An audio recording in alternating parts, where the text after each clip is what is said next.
नमस्कार दोस्तों, मेरा नाम है विशाल। मैं रिसर्च एनालिस्ट हूँ स्टॉक बॉक्स टेक्नोलॉजीज में और आप सबका स्वागत है स्टॉक बॉक्स के बिजनेस स्टैंडर्ड एनालिसिस वीडियो में। यहाँ पर हम डिस्कस करेंगे बिजनेस न्यूज़पेपर्स के सबसे बढ़िया आर्टिकल्स जो हम पिक करके लाएंगे आपके लिए, एंड यहाँ पे इसके कॉज और एनालिसिस को डिस्कस करेंगे। कुछ बहुत ही बढ़िया टॉपिक्स हैं आज एंड काफ़ी सारे टॉपिक्स हैं अलग अलग। तो अगर आप स्टूडेंट हैं, आप जॉब करते हैं, इन्वेस्टमेंट करते हैं चाहे नहीं करते हैं, चाहे आपके ऊपर लोन है नहीं है, बट हर टाइप के इंसान के लिए इंपॉर्टेंट आर्टिकल्स हैं यहाँ पे। इनमें से जितने भी आर्टिकल्स हैं मैक्सिमम आपकी लाइफ को डायरेक्टली और इनडायरेक्टली अफेक्ट करने वाले हैं। तो ज़रूर ध्यान से पूरे वीडियो को ज़रूर देखिएगा। यहाँ पे मैं आपको बता देता हूँ, एक ओवरव्यू दे देता हूँ कि आज हम क्या क्या डिस्कस करने वाले हैं। सबसे पहले हम डिस्कस करने वाले हैं डिपॉजिट ग्रोथ। बैंक्स इंडिया में बहुत परेशान है। लोगों ने बैंक में पैसा डालना ही कम कर दिया है। अब सेविंग्स अकाउंट और फिक्स डिपॉजिट की जगह पैसा सारा स्टॉक मार्केट में डाल दे रहे हैं। तो बैंक्स के पास लोन देने के लिए पैसा कहाँ से आएगा? ये बहुत बड़ी प्रॉब्लम है। इसके अलावा टायर प्राइसेस, अगर आप देखेंगे पिछले एक हफ्ते में टायर कंपनी के स्टॉक प्राइसेस एकदम से नीचे गए और क्रैश हुए। तो क्या रीजन है कि टायर कंपनीज इस टाइम क्रैश कर रही है? गवर्नमेंट की एक्सपेंशन स्ट्रैटेजी है की सेक्टर्स के लिए। यहाँ पे डिसाइड करेगी गवर्नमेंट की क्या की सेक्टर्स हैं एंड उस पर स्पेसिफिक स्ट्रैटेजीज है, तो हम वो भी जानेंगे क्योंकि इन्वेस्टमेंट के लिए बहुत बड़ी अपॉर्चुनिटी वहाँ बन सकती है। चाइना में कंज्यूमर इन्फ्लेशन ऊपर जा रहा है। इसके अलावा रेट कट्स, यस, इसके ऊपर एक छोटा सा आर्टिकल है। एंड फिर बात करेंगे रिजल्ट्स की, क्योंकि इस वक्त कंपनीज के रिजल्ट्स आए हैं एंड बहुत ज़रूरी है आपके लिए जानना कि जिस कंपनी में आप काम भी करते हैं उसके रिजल्ट्स कैसे रहे, वो कितना ग्रो कर रही है, उसके कंपैरिजन में आप कितना ग्रो कर रहे हैं, आप जिस इंडस्ट्री में हैं, चाहे आपका बिजनेस हो या चाहे आपकी जॉब हो। इसके अलावा कुछ और बढ़िया टॉपिक्स हैं जैसे यूएस रिसेशन, क्या ये बहुत ज़्यादा हाइप्ड है, इसके बारे में भी हम पढ़ने वाले हैं। और इसके बाद इंडिया किस तरीके से टू व्हीलर मार्केट में शायद चाइना को बीट कर सकता है, ये भी आर्टिकल्स पे हम डिस्कस करेंगे। सीमेंट प्लेयर्स के बारे में डिस्कस करेंगे। सीमेंट प्लेयर्स भी देखेंगे, अगर आप सीमेंट कंपनीज क्रैश कर रही हैं अचानक से, जो कि बहुत बढ़िया चल रही थी अभी पिछले क्वार्टर तक। एंड लास्ट में डिस्कस करेंगे स्टॉक मार्केट किस तरीके से काफी टर्बुलेंट रहा इस वीक और क्या क्या इंपॉर्टेंट चीजें रही हैं और आगे क्या इंपॉर्टेंट चीजें रहेंगी स्टॉक मार्केट के लिए। तो मैं शुरुआत करूंगा सबसे पहले आर्टिकल से।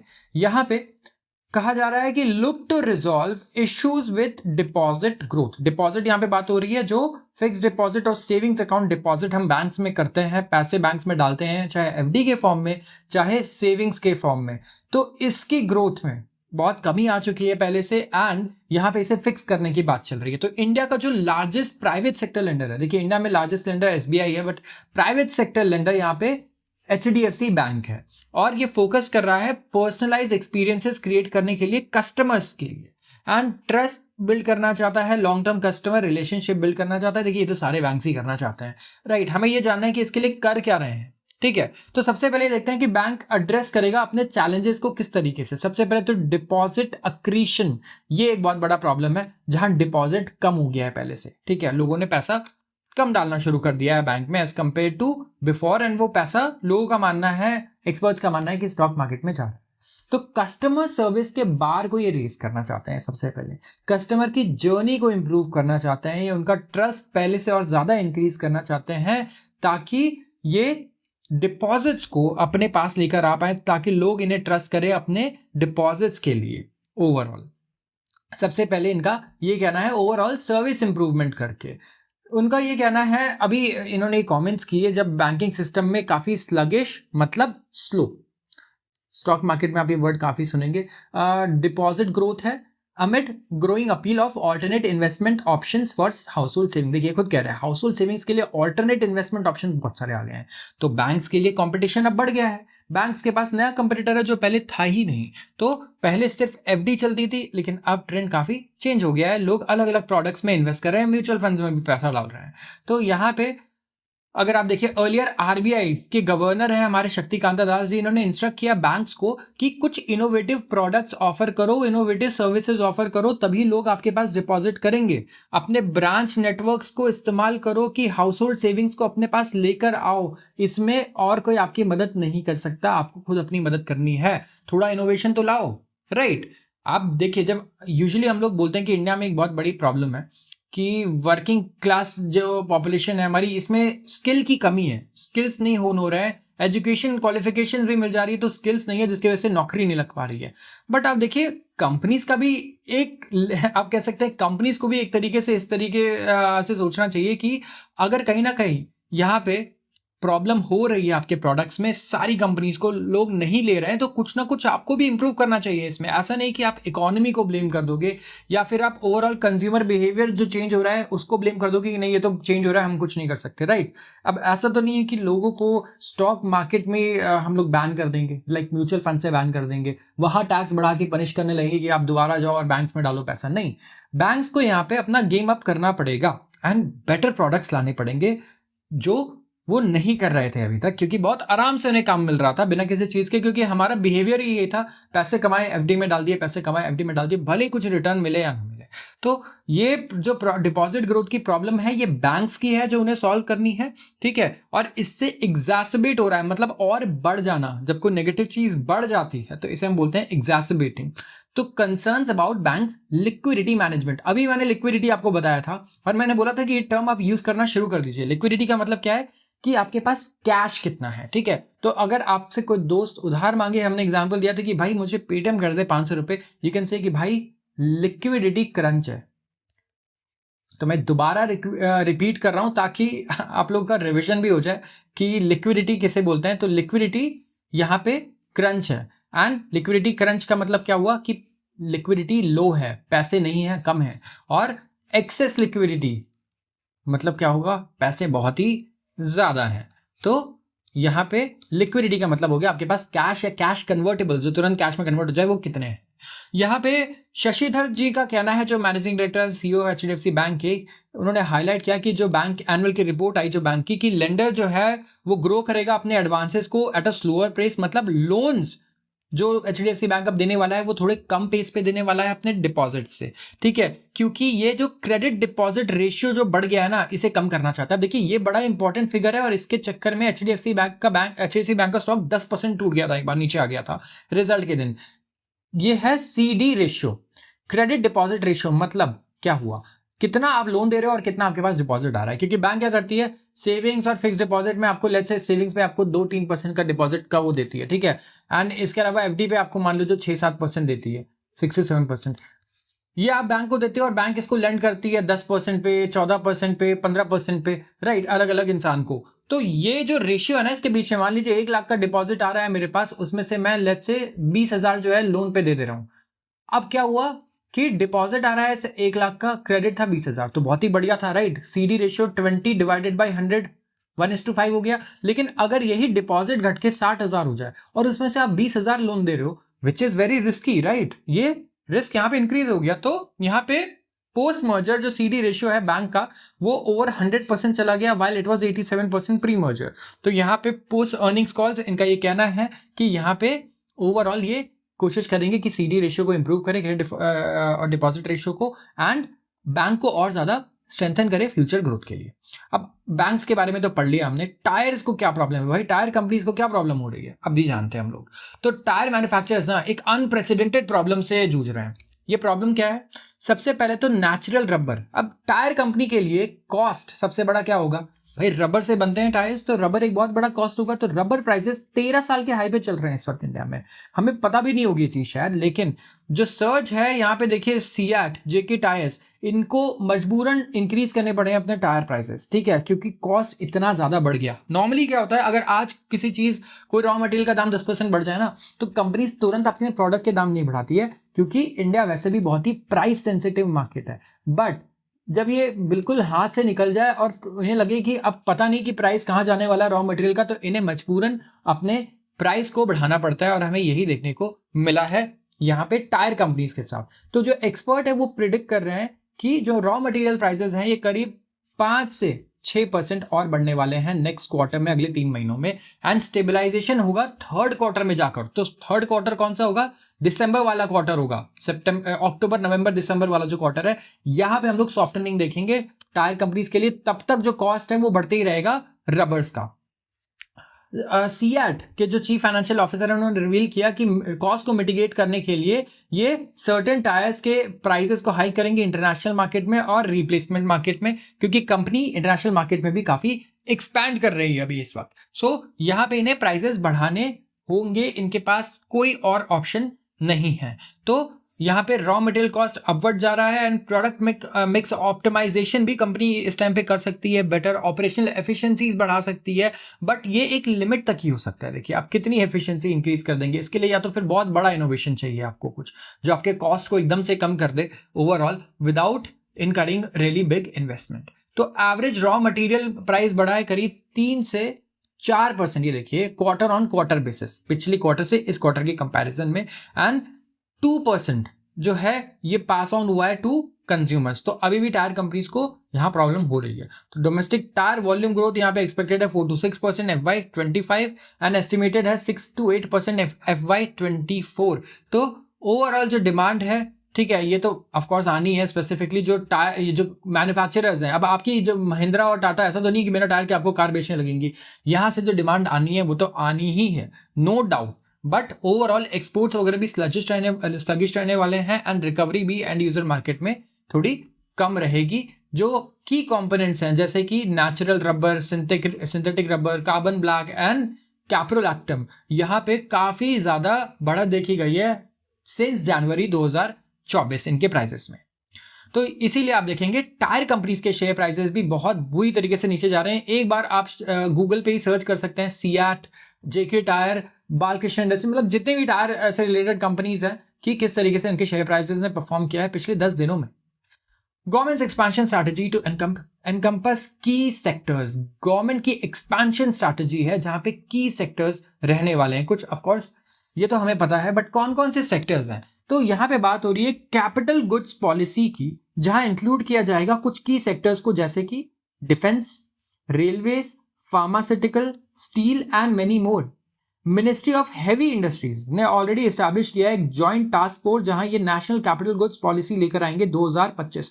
कैपिटल गुड्स पे काफी ज्यादा फोकस किया जा रहा है, जिसकी बात से आप देखेंगे स्टॉक मार्केट में भी पिछले 2 से 3 साल में कैपिटल गुड्स इंडस्ट्री कंपनीज ने बहुत ही बढ़िया परफॉर्म किया है, बहुत बढ़िया रिटर्न्स मिले हैं। हमने भी कई सारे स्टॉक बॉक्स ने भी कैपिटल गुड्स इंडस्ट्री रेकमेंड किए थे, जिसमें मल्टी बैगर रिटर्न्स भी देखने को मिले हैं हमें। सो वी हैव सीन कि गवर्नमेंट इसके बारे में सीरियस है एंड इंडस्ट्री और कंपनीज और इन्वेस्टर्स सब बिलीव कर रहे हैं गवर्नमेंट पर कि यस, गवर्नमेंट यहाँ पे चेंज लाएगी, तभी हमें इस तरीके के ग्रोथ को देखने को मिल रहा है।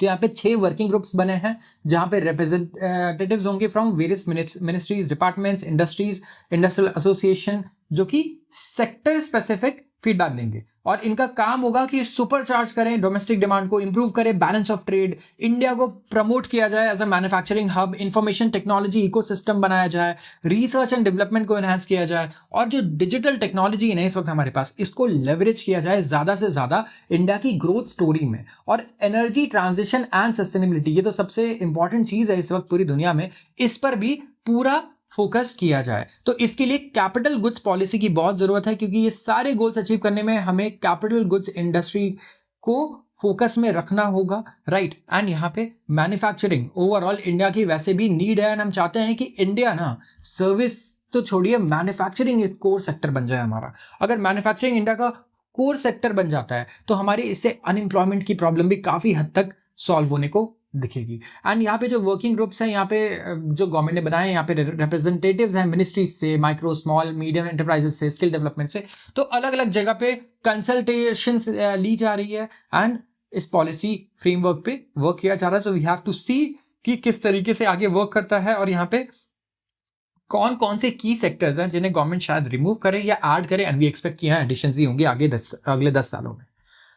आते हैं दूसरे आर्टिकल पर। चाइना का कंज्यूमर इन्फ्लेशन 0.5% ऊपर आ चुका है। यस, चाइना में कंज्यूमर प्राइसेस मतलब महंगाई बोल लीजिए, ये मोर देन एक्सपेक्टेड इंक्रीज देखने को मिला है यहाँ पे जुलाई में, और सीजनल फैक्टर्स की वजह से है। तो ये खुशी की कोई बात नहीं है। देखिए, खुशी की बात तब होती है जब हमें लगता है कि अच्छा डिमांड बढ़ गया मतलब लोग पैसे ज्यादा खर्च कर रहे हैं। मतलब पैसे तो ज्यादा लोग तब खर्च करते हैं जब ग्रोथ होती है, इकोनॉमी में एक्सपेंशन होता है यूजुअली, ठीक है।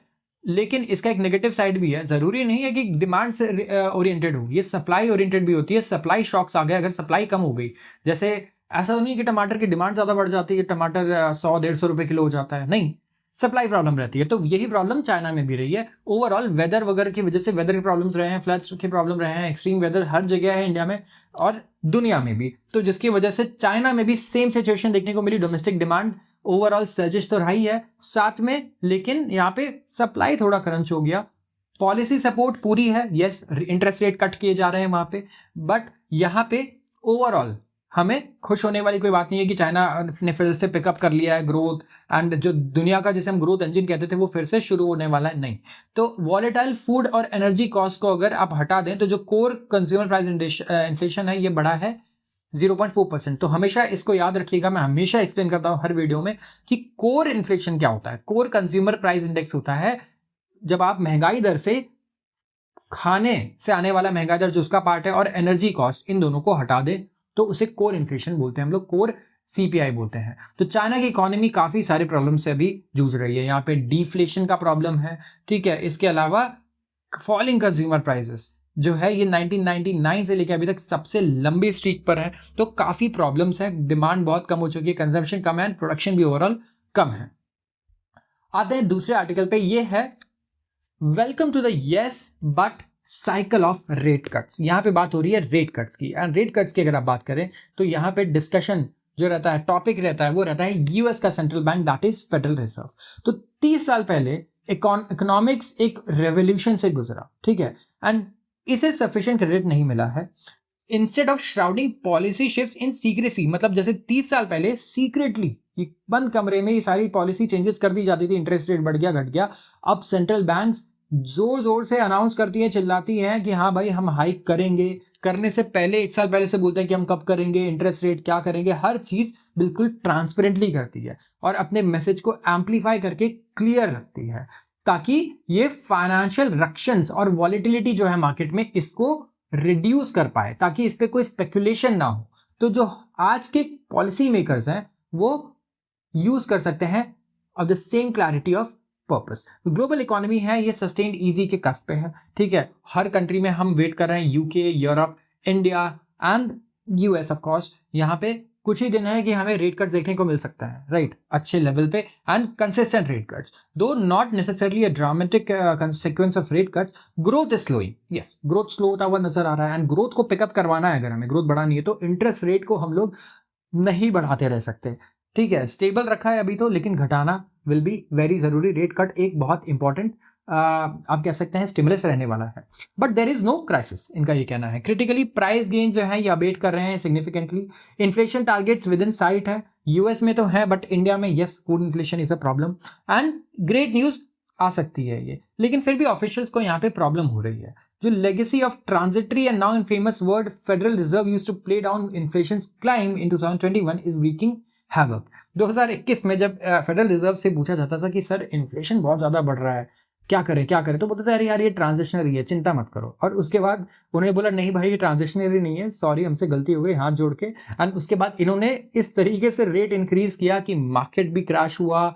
उसके बाद बहुत दिक्कतें झेलनी पड़ी लोगों को, जिस हिसाब से इंटरेस्ट रेट ऊपर गए हैं कि यूएस में 1-2 रीजनल बैंक्स तो डिसॉल्व ही हो गए, सिग्नेचर बैंक और सिलिकॉन वैली बैंक, इस तरीके के जो बैंक्स हैं।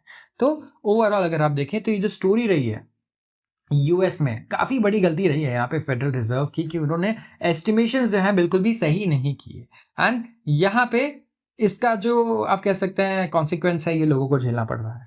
तो in a revealing movement during recent Reserve Bank of Australia media conference, governor से पूछा गया और कहा गया कि कंपेयर कीजिए रिजर्व बैंक ऑफ ऑस्ट्रेलिया के जो हॉकिश स्टैंड है विद पीयर इंस्टीट्यूशन जिन्होंने रेट को ट्रिम किया है।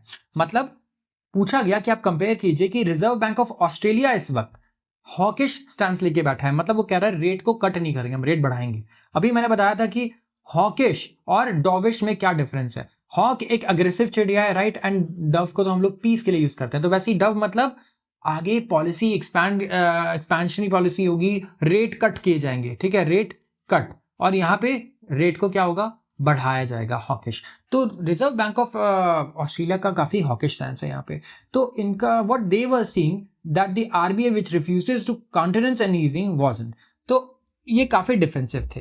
एंड यहाँ पे देखिए मैं बोलूंगा कि इस तरीके की जो प्रॉब्लम्स है ना हर जगह डिस्कस हो रही है, not only in US, but देखिए इंडिया में तो it's not a topic of discussion that we are discussing about rate cuts and inflation, because the RBI governor is very clear that we have 1 year and 1 साल से पहले we are not going to see the 4% inflation target that we have set. तो 4% का inflation target India में जो हमने set किया है, this is something that is absolute for the RBI governor and the government as well, and right now we are at 5.1%.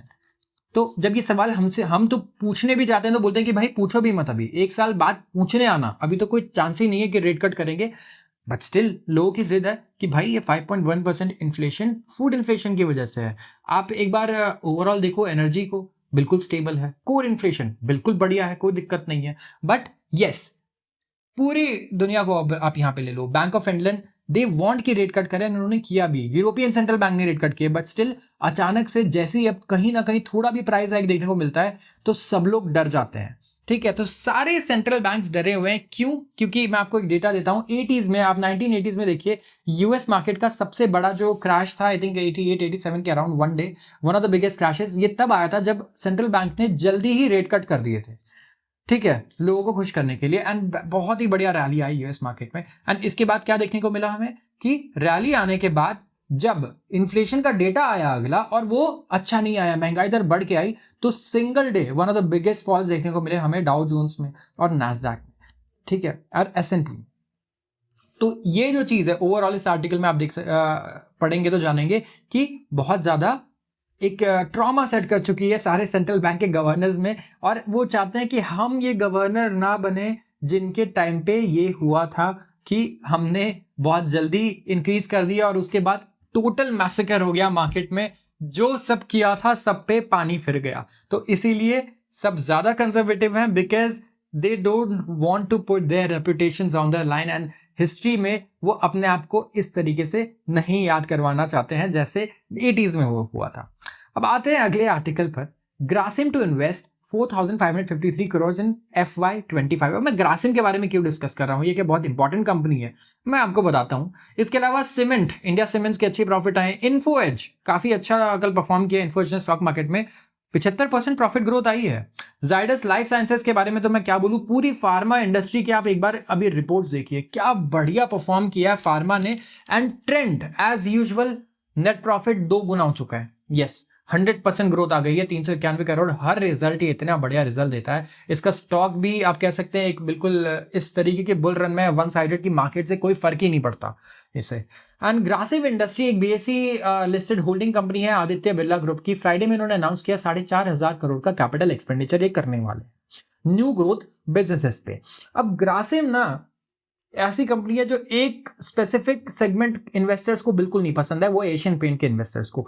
Asian paint एक बहुत ही बड़ी ग्रोथ स्टोरी है। ठीक है, बहुत लोगों को अमीर बनाया एशियन पेंट्स ने, बहुत ही बढ़िया रिटर्न दिए, एक्स्ट्रा ऑर्डिनरी रिटर्न्स दिए हैं। अब चेक कीजिए एशियन पेंट्स किस दाम पे लिस्ट हुआ था, किस दाम पे ट्रेड करता था और आज कहाँ चल रहा है। ये बहुत ही बढ़िया कंपनी है।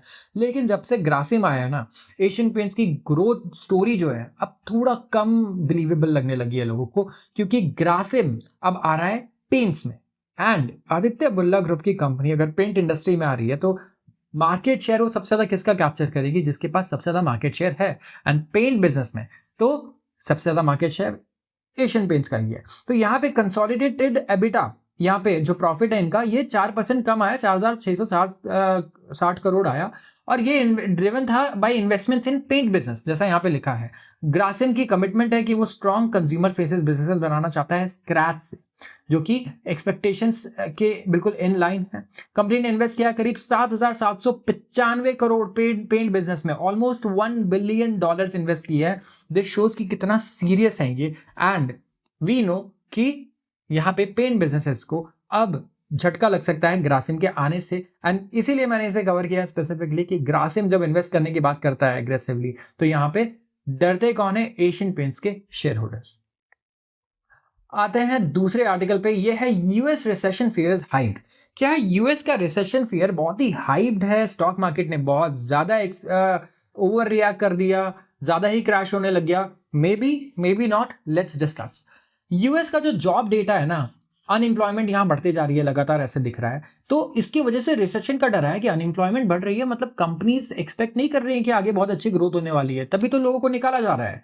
ठीक है, लेकिन कुछ लोगों को लगता है कि ये बहुत ही बड़ा एग्जैजरेशन है। एग्जैजरेशन मतलब बढ़ा चढ़ा के बताना, ये सारे एप्रीहेंशंस बहुत ही ज्यादा एग्जैजरेटेड है। यूएस इकोनॉमी हो सकता है थोड़ा सा स्लो हो जाए और एक बहुत ही शैलो सा रिसेशन है later in the current year, but जैसा बताया जा रहा है ये तो टोटल एग्जैजरेशन है, ऐसा कुछ भी होने वाला।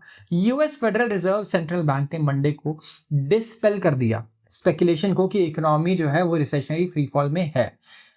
उन्होंने कहा कि rate cuts could be on cards, ठीक है, रेट कट्स आ सकते हैं, हम ला सकते हैं ऐसे सिचुएशन को अवॉइड करने के लिए, बिकॉज रिसेशन तो बिल्कुल नहीं चाहते हैं, बट रिसेशन की कोई चिंता है ही नहीं, उनका ये कहना है। और उन्होंने ऐसे ही कुछ स्टेटमेंट दिया था जब इन्फ्लेशन के बारे में उन्होंने बात की थी कि inflation is transitionary. But let's see आगे क्या है। रिसेशन अकर्स जब 2 स्ट्रेट क्वार्टर डिक्लाइन होता है। हाँ, सबसे पहले रिसेशन होता क्या है ये भी मैं बता दूं, कई लोगों को नहीं पता। रिसेशन बोलते हैं कि हाँ स्लो डाउन, स्लो डाउन। भाई कुछ टेक्निकल डेफिनेशन तो होगी, क्या स्लो डाउन? अगर एक quarter let's say growth negative आ गई तो क्या स्लो डाउन है? नहीं। रिसेशन अकर करता है जब यूजुअली हम बात करते हैं कि 2 लगातार क्वार्टर्स, ठीक है, लगातार 6 महीने जीडीपी डिक्लाइन हो किसी कंट्री की। कुछ लोग बोलते हैं 3 क्वार्टर्स, कुछ बोलते हैं 2 क्वार्टर्स। ब्रॉडर सेंस में यहाँ पे रिसेशन तब होता है जब वाइड स्प्रेड बढ़ चढ़कर डाउन टर्न होता है ओवर अ फ्यू मंथ्स। यहाँ पे अनएम्प्लॉयमेंट रेट्स यूजुअली बढ़ते हुए नजर आते हैं, कंजम्पशन कम होता है, डिमांड कम हो जाता है ओवरऑल, एंड जीडीपी लगातार 2 क्वार्टर्स नीचे रहता है। अनएम्प्लॉयमेंट रेट जो है ये तो इंक्रीज हुआ है, तो ये एक फैक्टर है। देखिए 4.3% हो गया है, ठीक है, तो पूरा फुल परसेंटेज पॉइंट यहाँ पे हमें इंक्रीमेंट देखने को मिला है अबव इट्स जनवरी 2023 लो। लेकिन कई लोग बिलीव करते हैं कि पास्ट रिसेशंस की तरह जो unlike past recessions, rate rose due to immigration, labor and slow response of economy to such demand. कई लोगों का ये बिलीव करना है कि जो पास्ट रिसेशंस हुए हैं ना, जैसे पास्ट रिसेशंस होते थे उसकी तरह ये बिल्कुल नहीं होने वाला है। क्योंकि पहले क्या होता था कि देखिए इमिग्रेशन, लेबर और इन चीज़ों से यूएस मार्केट में काफ़ी फर्क पड़ता है ओवरऑल, ठीक है, क्योंकि जिस हिसाब से गवर्नमेंट की पॉलिसीज होती हैं, जैसे डेमोक्रेट्स के केस में देखा गया है कि they favour immigration a lot and illegal immigration भी काफ़ी ज़्यादा इंक्रीज हुआ है। तो जितने भी आप कह सकते हैं ऐसे जॉब्स हैं जहाँ पे आप compete कर रहे हो इन लोगों से जो इलीगल्स हैं या फिर जो बहुत ही लो वेज पे, मिनिमम वेज पे काम करने को तैयार है, यहाँ पे ज़्यादा इन्फ्लेशन तब, अनएम्प्लॉयमेंट तब भी देखने को मिल सकता है जब यहाँ पे इलीगल इमिग्रेशन यूएस में ज़्यादा हो जाए। अप्रैल में आईएमएफ ने फोरकास्ट किया था, इंटरनेशनल मॉनेटरी फंड की यहाँ मैं बात कर रहा हूँ, कि यूएस इकोनॉमी ग्रो करेगा 2.7% के रेट से 2024 में अगेंस्ट 2.5%। तो बढ़िया इकोनॉमी की ग्रोथ एक्सपेक्टेड थी। यूएस इकोनॉमी ने कॉन्ट्रैक्ट किया था 2.2% 2020 में। ये तो हर इकोनॉमी ने कॉन्ट्रैक्ट किया था बिकॉज ऑफ कोविड-19 लॉकडाउन। उसके बाद इकोनॉमी बढ़ी 5.8% next year on low base. अब देखिए, अब कोई बच्चा अगर फेल हो रहा है, लेट्स से 5% आए 100 में से, अगर वो 10% भी स्कोर कर रहा है, भले ही फेल हो रहा हो, लेकिन ग्रोथ तो 100% है क्योंकि बेस ही इतना कम था। तो यहाँ पे यूएस के साथ भी ये हुआ, क्योंकि नेगेटिव बेस था, तो अगले जो क्वार्टर ग्रोथ आई, ईयर ग्रोथ आई 5.8% की आई। तो यूएस इकोनॉमी ने एक्सपैंड किया 2.8% सेकंड क्वार्टर में, 1.4% फर्स्ट क्वार्टर में 2024 के। तो यहाँ तो हमें ग्रोथ देखने को मिल रहा है, तो रिसेशन की बात कहाँ आ रही है? बट देखिए, अगर यूएस इकोनॉमी स्लो डाउन करती है तो इंडिया भी एस्केप नहीं कर पाएगा डैम्परिंग इफेक्ट्स। स्पेसिफिकली हमारी वो कंपनीज जो यूएस मार्केट में काफ़ी सेल्स करती हैं, काफ़ी रेवेन्यू इनका यूएस मार्केट से आता है। जैसे कि आप एग्जांपल लीजिए कि सबसे ज़्यादा सेल यूएस मार्केट से हमारे कौन सी इंडस्ट्री का आता है। विल सी कि कौन ये सही बता पाता है। सबसे ज़्यादा उसी सेक्टर को फ़र्क पड़ सकता है अगर यूएस में रिसेशन आए तो यहाँ पे अगर आप बात करें ओवरऑल इंडिया और यूएस पार्टनरशिप्स की, तो काफ़ी सारे और हमारे पार्टनरशिप है, काफ़ी बड़ा हमारा ट्रेड है एक दूसरे के साथ। एंड यहाँ पे India actually trade surplus enjoy करता है। देखिए जैसे यहाँ पे लिखा है, इंडिया एंजॉय करता है ट्रेड सरप्लस यूएस के साथ, जबकि चाइना के साथ अगर आप देखें तो हम इतना बड़ा डेफिसिट है कि शायद पता नहीं अगले 10 सालों में भी हम ये डेफिसिट फिल कर पाएंगे या नहीं कर पाएंगे। तो सर्विस के मामले में भी इंडिया के पास यहाँ पे सरप्लस है, और ओवरऑल गुड्स के मामले में भी यहाँ पे हमारे पास सरप्लस है। तो कोई भी अगर यूएस में स्लो डाउन आया, इससे क्या होगा? यूएस में डिमांड कम होगा। डिमांड अगर कम होगा तो सप्लायर कौन है? इंडिया। इंडिया को यहाँ नुकसान होना शुरू हो जाएगा। तो ओवरऑल ये नॉर्मल बिजनेस है, इकोनॉमिक्स है कि हमारे कंज्यूमर, हम कभी नहीं चाहते कि गरीब हो जाए। हम चाहते हैं कि हमारे कंज्यूमर अमीर होता रहे, लैविशली खर्च करता रहे, ताकि हम भी उसके साथ साथ रिच हो जाए। अगर यूएस में स्लो डाउन आता है तो एनालिस्ट एक्सपेक्ट कर रहे हैं कि American financial investors actually investment opportunities के लिए दूसरी जगह पर देखेंगे, जैसे कि इंडिया बढ़िया रीजनेबल अपॉर्चुनिटीज देता है, क्योंकि इंडिया में रिसेशन तो नहीं आने वाला, ये आप मान के चलो अगर यूएस में रिसेशन आता है तो। और on the other hand expect करें कि जो FDI है, फॉरेन डायरेक्ट इन्वेस्टमेंट है, ये लो रहेगा किसी भी केस में। यस, इंडिया में करीब 70 to 80% ड्रॉप है इस वक्त FDI में। So we desperately need foreign direct investment, और इसलिए हम चाइना से भी FDI की बात कर रहे हैं कि किसी तरीके से हमें चाइना के लिए भी डोर्स ओपन करने पड़ेंगे, क्योंकि हमें तो इन्वेस्टमेंट की जरूरत है। अगर वो US से नहीं आ रहा है, यूरोप से नहीं आ रहा, तो चाइना से ही पैसे लेने पड़ेंगे। तो ये US स्लोडाउन को ओवरऑल काफ़ी चीज़ अफेक्ट कर सकती है। US में स्लोडाउन आया तो कमोडिटी प्राइसेस कम हो जाएंगे। आप देखेंगे ओवरऑल क्रूड ऑयल के दाम अगर आप देखें तो इंडिया के लिए काफ़ी बेनिफिट ये रहेगा कि क्रूड ऑयल के दाम ना अगले 1 साल के लिए आप मान लीजिए कि स्टेबल ही हो जाएंगे। क्यों? क्योंकि US एक बहुत बड़ा कंज्यूमर है। US के American one of the biggest consumers हैं पूरे वर्ल्ड में। तो हर कंट्री के ओवरऑल फर्क ये पड़ेगा, क्योंकि US बहुत बड़ा कंज्यूमर है।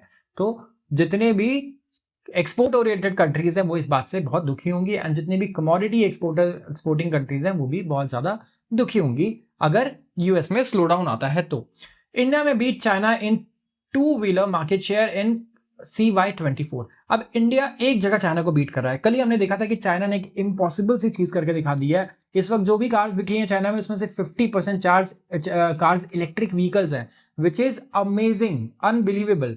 इंडिया लेकिन इज प्रोजेक्टेड कि सरपास करेगा चाइना को एंड कैटअपल्ट करेगा दुनिया का world's largest two wheeler nation in CY current year 2024 according to Counterpoint research.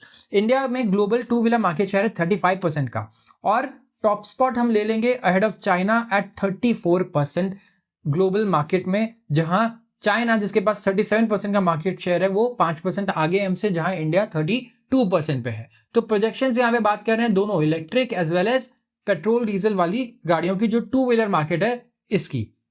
Indian two-wheeler market में जो कंपनीज हैं वो भी बहुत ही बढ़िया कर रही है। बजाज, TVS, हीरो, अब किसी भी कंपनी की बात कीजिए, इंटरनेशनल एक्सपेंशन है, इंटरनेशनल ग्लोबल बिजनेस है हमारी 2-व्हीलर कंपनीज का। इनका आप रिटर्न देखिए पिछले 5 साल का इतना बढ़िया है इंडिया में। प्लस क्विक कॉमर्स का डिमांड बहुत बढ़ रहा है, ब्लिंकिट, जेप्टो, जोमैटो, स्विगी। तो 2-व्हीलर इज यूज्ड, मतलब आप कह सकते हैं वाइडली अब, ठीक है, खाली ओवरऑल इसलिए नहीं कि आप पर्सनली यूज कर रहे हैं, बट बिजनेसेस के लिए भी। तो यहाँ पे overall we are to overtake China in terms of market share, global market share हम लोग। और इलेक्ट्रिक की भी बात करें तो इंडिया में बहुत पॉजिटिव रिस्पांस मिल रहा है इलेक्ट्रिक 2-व्हीलर को। बट यस, हमें पुश किससे चाहिए? हमें चाहिए गवर्नमेंट से। सब्सिडीज अगर रुक जाएंगी गवर्नमेंट की सब्सिडीज, तो हमें इलेक्ट्रिक व्हीकल्स सेगमेंट में जो हम अचीव करना चाहते हैं अगले 50 सालों में, वो शायद और लंबा हो जाए। टाइम ड्यूरेशन शायद वो 70-80 साल हो जाए अगर गवर्नमेंट हमें सब्सिडीज से हेल्प नहीं कर पाती है। तो आते हैं सीमेंट इंडस्ट्री के बारे में बात करते हैं। सीमेंट इंडस्ट्री में क्या प्रॉब्लम है? सीमेंट इंडस्ट्री में अचानक से हमें स्लो डाउन देखने को मिला। शेयर्स 10 दिन से अगर आप देखें सीमेंट इंडस्ट्री के नीचे ही जाते हुए दिख रहे हैं, जो पिछले क्वार्टर में बेस्ट परफॉर्मिंग इंडस्ट्री रही है, one of the best performing industry. तो जो मार्केट शेयर का बैटल है ना सीमेंट इंडस्ट्री में, ये और ज्यादा बढ़ गया है, क्योंकि जो टॉप 4 प्लेयर्स हैं, ठीक है, हमारे पास जो टॉप 4 इंडस्ट्रीज हैं वो लॉस ऑफ वॉल्यूम रिपोर्ट कर रहे हैं सर्टेन रीजन में। एक तो डिमांड कम हो गई है, प्राइसिंग प्रेशर भी बहुत ज्यादा बढ़ गया है, ठीक है, और ये जो प्रोड्यूसर्स हैं ये एक्सपेंशन एक्सेलरेट करने में फोकस कर रहे हैं। श्री सीमेंट्स जो one of the top 4 cement makers है इंडिया में, इन्होंने इन्फॉर्म किया कि इन्हें नॉर्दर्न मार्केट में, नॉर्दर्न इंडिया में कंस्ट्रेंट्स फील हो रहे हैं, ठीक है, डिमांड यहाँ पे कम हो रही है, क्योंकि इनके बहुत पावरफुल कंपेटिटर्स थे, अंबुजा सीमेंट, और अल्ट्राटेक जो वहां पर थे। ओवरऑल तो कंपटीशन भी सीमेंट कंपनीज में बहुत ज़्यादा इंक्रीज हो चुका है, इनका ये कहना है। तो सीमेंट इंडस्ट्री यहाँ पे परेशान है कंपेटिटिवनेस से, और यहाँ पे फिर एक ही चीज़ रह जाती है कि आप अपने, जब भी कंपटीशन बढ़ जाए तो कॉस्ट को आपको कम करना पड़ता है। अब आप अगर अपने प्रोडक्ट को सस्ते दाम पे बेच रहे हो तो या तो क्वालिटी को डिक्रीज करो या तो वॉल्यूम बहुत बढ़ाओ। बट फिर वॉल्यूम बढ़ाना भी इज नॉट ईजी, क्योंकि यहाँ पे बहुत बड़े बड़े जायंट्स आ चुके हैं सीमेंट इंडस्ट्री में। यस, यही होता है जब बहुत बड़े बड़े टाइकून्स किसी इंडस्ट्री में आ जाते हैं, और यहाँ पे अडानी ग्रुप सीमेंट इंडस्ट्री में एंटर कर चुका है। इन्होंने अंबुजा सीमेंट को परचेज किया, इंडिया सीमेंट्स को। तो हमें देखने को मिल रहा है कि cement industry is quite bothered जब से यहाँ कंग्लोमरेट्स की एंट्री हुई है। एंड यहाँ पे जितने भी एनालिस्ट कॉल आए हैं अलग अलग सीमेंट इंडस्ट्रीज में, हमने रिपोर्ट्स देखी है after the annual reports of past year and इस क्वार्टरली रिजल्ट्स में भी एवरीबडी इज वरीड कि किस तरीके से प्राइस प्रेशर और वीक डिमांड से सीमेंट मेकर्स जूझेंगे। एंड यही बात इन्वेस्टर्स को समझ में आई, एंड इन्वेस्टर्स ने सीमेंट स्टॉक्स अपने पोर्टफोलियो से थोड़ा लाइट करना शुरू कर दिया है। जब तक कि क्लैरिटी नहीं आती, जब तक कि यहाँ पे हमें नहीं दिखता कि यस, या तो हमारा इनपुट कॉस्ट बहुत कम हो, सीमेंट इंडस्ट्रीज की एफिशिएंसी बहुत बढ़िया ग्रोथ कर पाए, अगर कोई कर पाए तो, तब तक मुझे नहीं लगता कि इन्वेस्टर्स बहुत ज़्यादा अट्रैक्टेड होंगे, क्योंकि यही होता है जब कोई इंडस्ट्री में बहुत बड़े बड़े प्लेयर्स आ जाते हैं, बहुत सारे प्लेयर्स आ जाते हैं, प्रॉफिट मार्जिन पूरा खत्म हो जाता है, कंपेटिटिवनेस बहुत ज़्यादा इंक्रीज हो जाता है और फिर ये बिजनेस बहुत ही स्लो बिजनेस बढ़ जाता है। तो इसीलिए अब काफ़ी लोग इसमें इंटरेस्टेड नहीं है जितना पहले थे। और अब आते हैं आखिरी आर्टिकल पे, markets and turbulent week with 1% गेन। इंडियन इक्विटी मार्केट काफी टर्बुलेंट रहा, मतलब उतार चढ़ाव बहुत देखे गए। 1% की बढ़त देखी गई फ्राइडे को, थोड़े लॉसेस रिकवर किए गए इस वक्त, और एक ही रीजन था सबसे पहला सबसे बड़ा, रिसेशन इन यूएस मार्केट्स। ये बहुत बड़ा एक प्रॉब्लम था पूरे ग्लोबल मार्केट्स के लिए, मैं बात करूंगा सिर्फ इंडिया के लिए नहीं। और ग्लोबल रिकवरी आई इक्विटी में, डिक्लाइन आया यूएस अनएम्प्लॉयमेंट क्लेम्स में, जिससे रिसेशन के कंसर्न्स भी कम हुए। तो फ्राइडे को यूएस में जो अनएम्प्लॉयमेंट का डेटा आया वो थोड़ा बेटर आया पहले से, जिससे नैस्डैक, डाउ जोन्स जो यूएस के इंडेक्स है यहाँ पे बहुत बढ़िया रिकवरी देखने को मिली। और इंडिया ने भी सेम वही चीज फॉलो किया और इंडिया ने भी बहुत ही बढ़िया रिकवरी दिखाई है यहाँ पे। तो जो डेटा है इसने काफी रिलीफ दिया है हमें ओवरऑल। जो लास्ट वीक की रिपोर्ट आई यहाँ पे काफी जो कंसर्न्स थे वो थोड़े कम हुए, एंड जो एग्जैजरेशन था, ठीक है, मार्केट ने बहुत ही ज्यादा एग्जैजरेट किया रिएक्शन को, ये थोड़ा सा कम होता हुआ नजर आया है। बट स्टिल फोकस रहेगा कि गवर्नमेंट बॉन्ड्स किस तरीके से यहाँ पे ओवरऑल प्राइसिंग करते हैं इस चीज को। ओवरऑल इक्विटी मार्केट में आगे क्या क्या चीजें रहेंगी, फैक्टर वो देखना होगा। और एक फेडरल रिजर्व पे नजर रहेगी, क्योंकि फेडरल रिजर्व यहाँ पे रेट कट्स की बात क्या करता है। ओवरऑल बहुत सारे अब फैक्टर हैं, बहुत सेंसिटिव हो गया है ये। प्रॉब्लम ये है कि जब सेंसिटिव बहुत ज्यादा हो जाए ना, ओवर सेंसिटिव हो जाए, तो बहुत सारे फैक्टर्स, छोटा से छोटा फैक्टर भी बहुत बड़े इफेक्ट्स क्रिएट कर सकता है। तो ये मार्केट में टाइम ऐसे ही चल रहा है। हम बोलते हैं, कोट है कि a small man can cast a really big shadow. तो ये काफी एक मोटिवेशनल हम लोग कोड यूज करते हैं, बट एक स्मॉल फैक्टर यहाँ पे बहुत बड़ा शैडो कास्ट कर सकता है। एक छोटा सा मिसाइल अगर कहीं से किसी कंट्री से कहीं चला गया, किसी ने कुछ स्टेटमेंट्स दे दी, क्रूड ऑयल के प्राइस बढ़ गए, वॉलेटिलिटी आ गई, और यहाँ पे पूरी मेहनत बेकार हो जाएगी फेडरल रिजर्व की। कंज्यूमर प्राइस इंडेक्स फिर से ऊपर जाता हुआ नजर आएगा, रशिया यूक्रेन के बीच में कुछ हो गया। तो बहुत ओवर सेंसिटिव टाइम चल रहा है ये मार्केट में, बड़ा टफ है इस टाइम पे नेविगेट करना। सबसे बेस्ट तरीका है कि या तो आप बिल्कुल बंद करके सब कुछ बैठ जाओ, कुछ महीने बाद आओ जब चीज़ें काम हो जाए, या फिर आप अपने इन्वेस्टमेंट एडवाइजर या फाइनेंशियल एडवाइजर पे सब कुछ छोड़ दो एंड खुद इग्नोर करो इन चीज़ों को जब तक ये पास नहीं कर जाती है। तो आज के लिए बस इतना ही। अगर आपको वीडियो पसंद आई हो तो ज़रूर इसे लाइक करें एंड चैनल को सब्सक्राइब करना बिल्कुल भी ना भूलें। आप सबका बहुत बहुत धन्यवाद।